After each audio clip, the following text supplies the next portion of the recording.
This lecture we're going to concentrate on fibrosis on a chest radiograph. First, consider the following chest radiograph.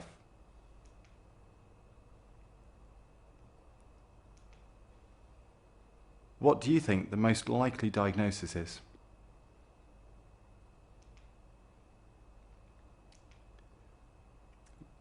This is an extremely difficult question, and the answer is A, scleroderma. We'll come back to why that's the answer later on.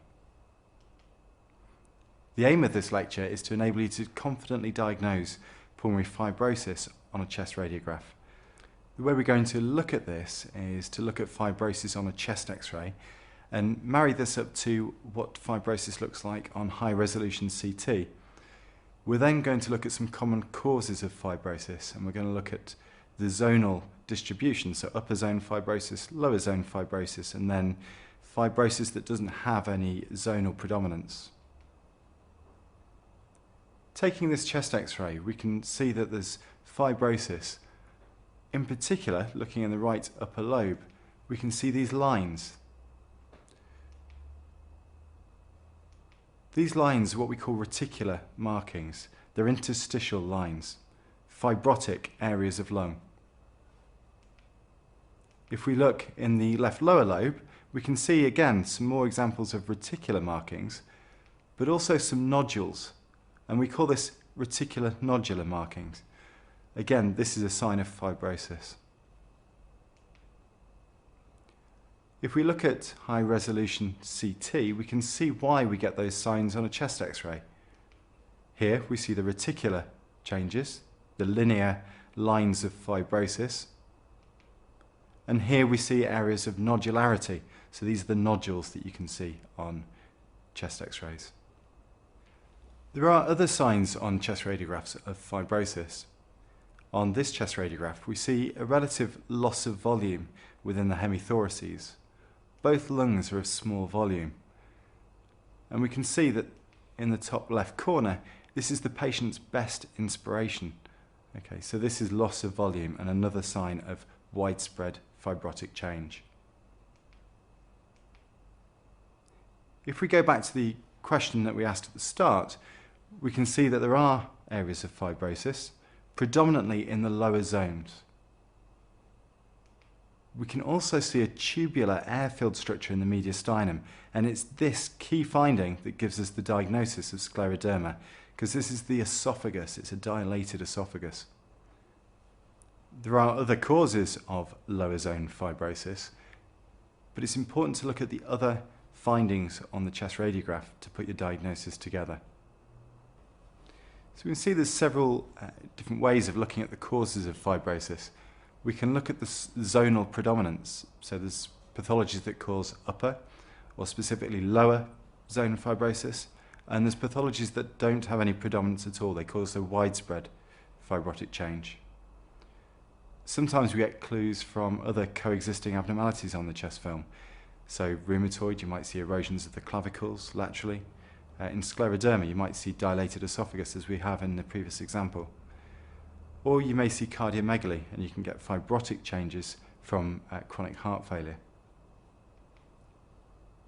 If we look specifically at the causes of upper zone fibrosis, we can see that tuberculosis, sarcoid, radiotherapy, chronic extrinsic allergic alveolitis, ankylosing spondylitis, and progressive massive fibrosis can all cause specific upper zone fibrosis.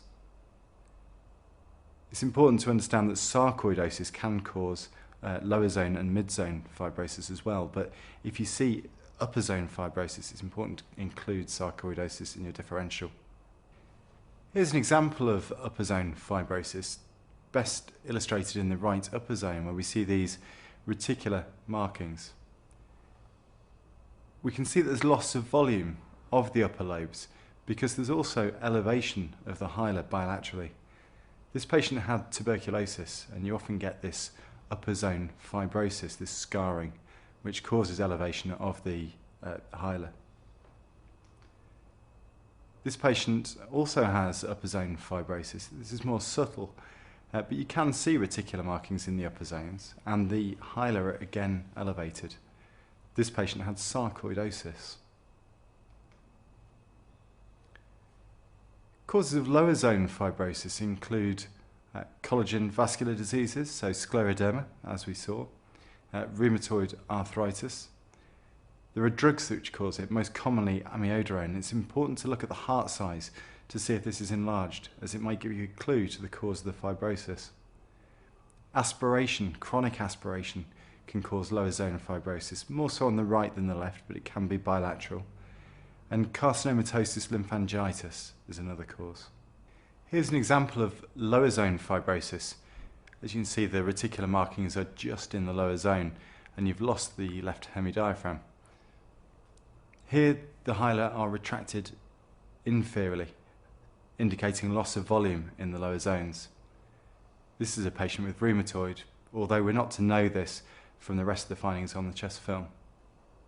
There are a number of pathologies that cause fibrosis that has no zonal predominance. These are listed here.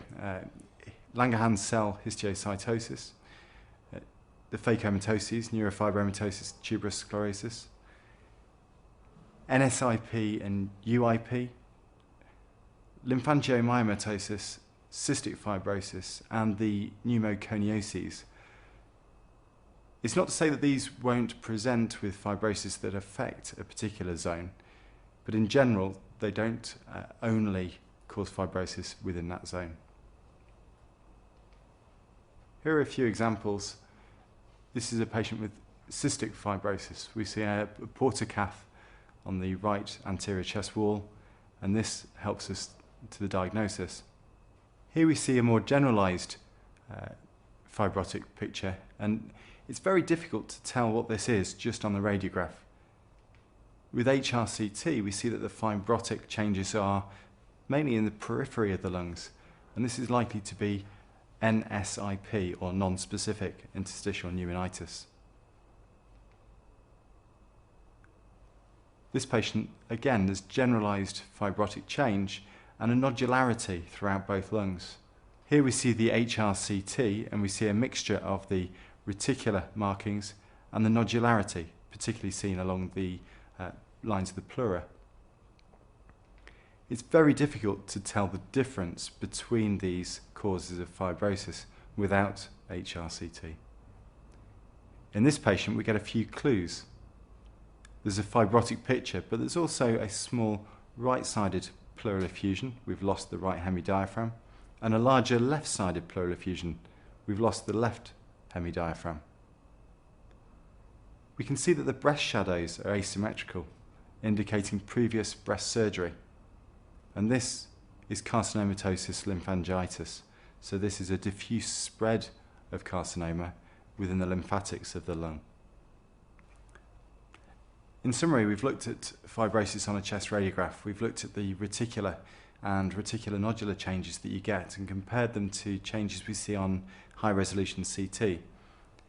We've looked at other signs that you can pick up with fibrosis, such as loss of volume or elevation or retraction of the hilar. And we've looked at causes of fibrosis. We've looked at those causes that give a zonal predominance, upper or lower zone fibrosis, versus pathologies that don't really give any clue. They're not specific. And we've looked at coexisting abnormalities that may help us reach a diagnosis, but the important thing is using high-resolution CT to help. I look forward to seeing you on Lecture 3, where we'll look at some more aspects of radiology on the chest film.